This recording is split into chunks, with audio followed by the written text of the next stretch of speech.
વલસાડની ધરમપુર નગરપાલિકામાં પ્રચારનો ધમધમાટ શરૂ થયો છે। ધારાસભ્ય અરવિંદ પટેલ દ્વારા ડોર ટુ ડોર પ્રચાર કરાયો છે।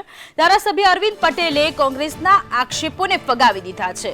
કોંગ્રેસ ઉમેદવારને સાચવી નથી શકી આક્ષેપ કરે છે। ધરમપુરમાં કોંગ્રેસના જુઠ્ઠાણાનો અંત થશે। ધરમપુરમાં કોંગ્રેસનો સફાયો થશે। ધરમપુરમાં ભાજપની ઐતિહાસિક જીતનો દાવો પણ ધારાસભ્યએ વ્યક્ત કર્યો છે।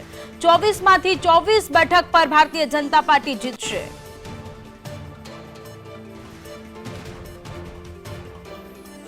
દરેક સમાજના અગ્રણીઓ આજે મોટી સંખ્યામાં બહેનો અને બધા જ યુવાનો અમારી સાથે જોડાયા છે અને આ વખતે આ ચૂંટણીમાં અમે ઐતિહાસિક જીત એ 24 સીટ અમે જીતવાનો લક્ષ્યાંક રાખેલો છે અને જે રીતે કોંગ્રેસ જે એના ઉમેદવારો સાચવી ન શક્યા અને એનું આખું જે એ લોકો ખોટા નિવેદનો કરે એ તદ્દન વાહિયાત વાત છે।